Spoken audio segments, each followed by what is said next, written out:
Hello everyone, welcome back. It's Phil here from Geofocus Fish Keeping, and in my last Five for Friday I did show you this aquarium behind me, and since then I've had various requests and questions regarding the size of this aquarium, the stocking of this aquarium. So in this video, that's what I'm going to give you, all the information that I've currently got on what I'm banding as my planted aquarium. Hope you enjoy.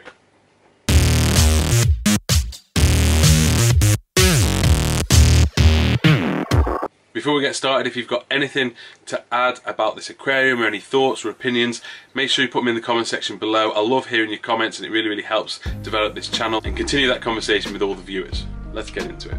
So the aquarium itself is 4 foot left to right, 15 inches front to back and 15 inches tall as well. The water level is a little bit low at the moment. That's just because it's due a water change and doing a little bit of maintenance on it. I am branding this my planted aquarium. Mainly because, as you can see, it has live plants in there rather than any silks or plastics. I obviously want to develop this a lot more. It's just a bit of work in progress, and I just wanted to get those live plants in and try and get back into the rhythm of running live plants within my aquarium. So far in there I've got various types of Anubias nana, I've also got various types of Anubias, I've got 3 moss balls, and I've also got some Java fern. Over time this will develop, it will be turned into a proper planted aquarium, hopefully add some CO2 kit, and again I'll obviously show you how I developed that along the way. At this moment in time it was mainly set up for George the Shadante puffer, and I thought, you know, I'm going to set up this new aquarium, I want it to be a planted aquarium, so let's get it going. So it's kind of work in progress, and it was mainly originally set up for George and a few tank mates. So the stocking within this aquarium is a little bit varied. As I've introduced these fish, I have kind of brought you along for the ride already, so you can see those in various videos, but just to go over it from the top, as I say, the tank was originally set up and designed for George the Shadante puffer, therefore it's running at around about 26 degrees maximum, mainly due to him liking it at the cooler temperatures.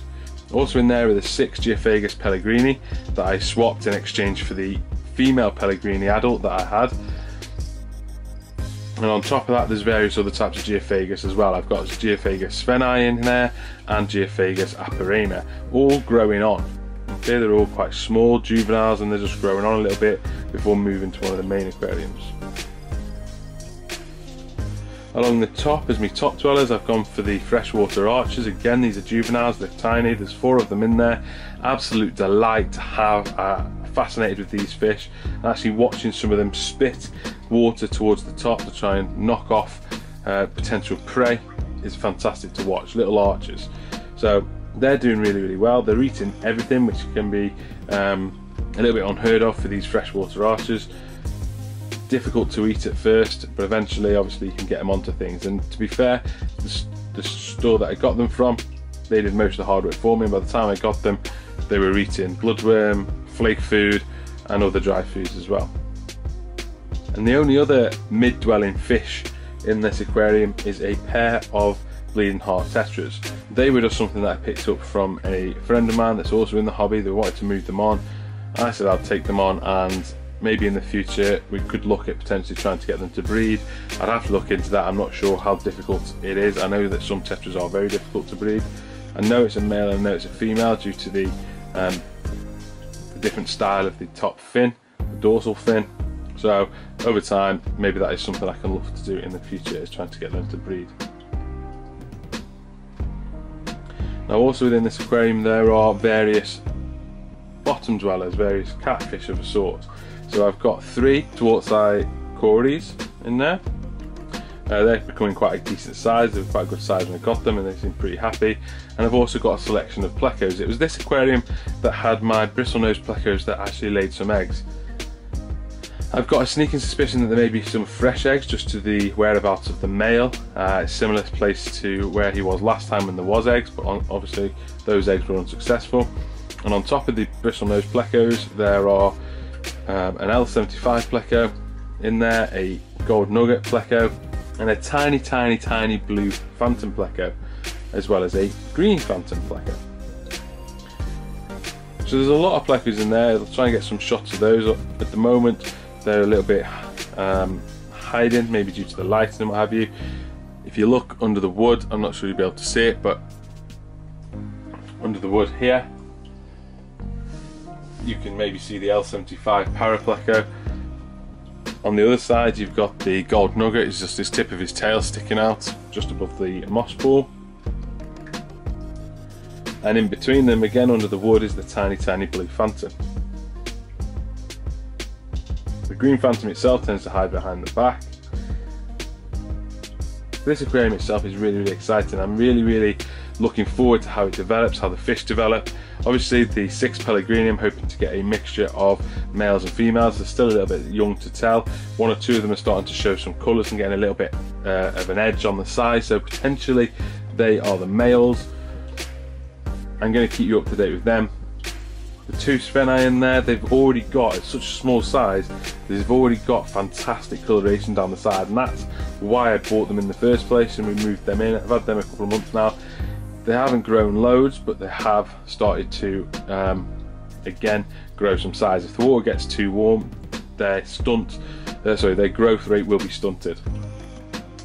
But with keeping the temperature at around about 26 as a maximum for George the Schizante Puffer, it kind of suits them quite well in terms of their growth spurts.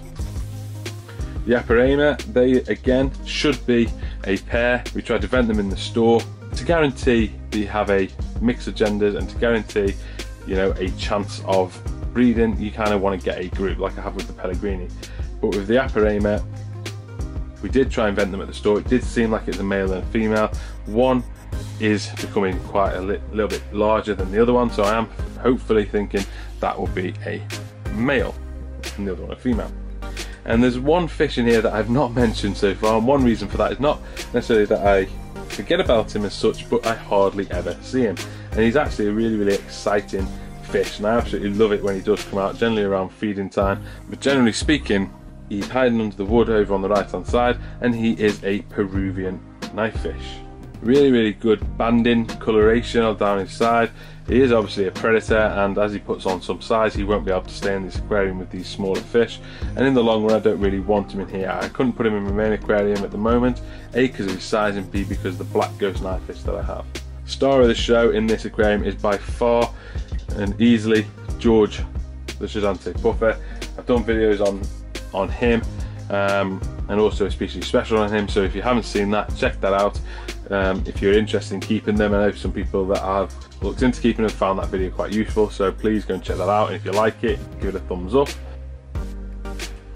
In terms of the equipment that's being run on this tank, at the moment I've got one 300-watt heater, 2 LED lighting across the top. I do think I'm going to have to upgrade that. They were quite cheap just off Amazon. I've had them a few years now, so they were just nice and easy to put on the aquarium itself and light it up, but I don't think it's going to be enough for the plants that I want to go in there. As you can see, some of them are starting to brown a little bit already, which means generally either not enough nutrients or not enough light, maybe a mixture of both. So that is something that I need to be looking at upgrading if I'm going to have success in the plant for them. In terms of filtration, I've just got one canister filter on here. It's a Tetra Tech EX1200 Plus, and again I've got 2 of these. I've been using them for a few years, really pleased with them. It seems to do a brilliant job on this aquarium. It is quite heavily stocked, particularly with plecos and what have you, so it's good to have a decent filtration on here. It's necessary, it's vital in fact. The intake has a filter sponge on it, which I really love that about this filter. It just comes and it's just that added filtration, that added surface area. One reason those moss balls are in there as well is the surface area, again for biological bacteria to grow on there and to break down the toxins within the water. So those moss balls, yes, is adding to the attempt of a planted aquarium, yes, it's added to the appearance and the look, but also really good breeding ground for that beneficial bacteria. The substrate itself is a mixture of sand and a very fine gravel.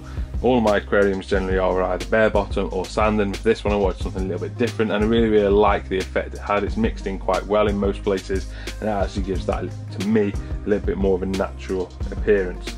Again, if I wanted to be completely serious about having it as a planted aquarium with harder plants to keep, I may need to upgrade that substrate to something that will provide more nutrients and what have you to the plants that I keep in here. But at the moment I've got rhizome plants such as the Anubias and the Java fern.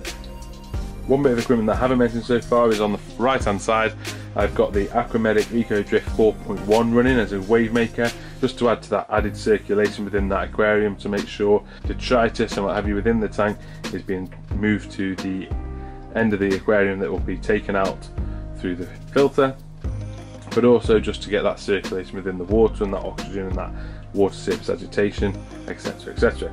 So as I've already mentioned, I'm really excited about the prospects of this aquarium and how it's going to develop over the future. The plants and how that's going to develop, and in terms of what plants I get and how they're going to progress and grow, etc, etc, but also the fish themselves. I'm really excited to find out about how the Pellegrini are going to develop in terms of their gender mix and how they're going to grow and the coloration that's yet to come on them. They look absolutely stunning when they are adults. You've got the Spheni, you've got the Aparema, and you've got potential breeding projects as well in terms of the bleeding heart tetras and hopefully some of the Geophagus. Anyway guys, if you've enjoyed this video, please hit that like button, and also if you're also excited as well about the prospects of this aquarium and these fish, and you want to be part of this journey with me as we go along, please make sure you hit that subscribe button so you don't miss out on any future videos, and that bell notification button so you're aware when those videos come out so you don't miss them. If you don't yet follow me on Instagram, then you need to if you want to be seeing pictures of these fish and these plecos that you haven't seen in this video. I do regularly try and post pictures on there, particularly when they're out and about and showboating. I get a fit picture and put it on Instagram. It's the one time you can see it, so if you're not following me there, go and check it out and follow me so you don't miss any photos and any of the fish that you haven't seen in this video. Okay guys, thanks for watching. I hope you enjoyed a bit more of a spotlight on this planted aquarium, the stocking of it and what have you. If you've got any questions or any comments, please make sure you put them in the comment section below. I really appreciate your time watching this video. Make sure you hit that subscribe button, and I'll see you again in a future video, hopefully seeing how these develop.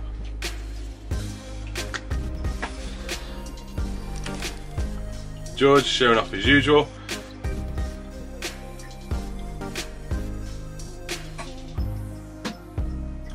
Ready for a feed. He's one of my favourite fish by far.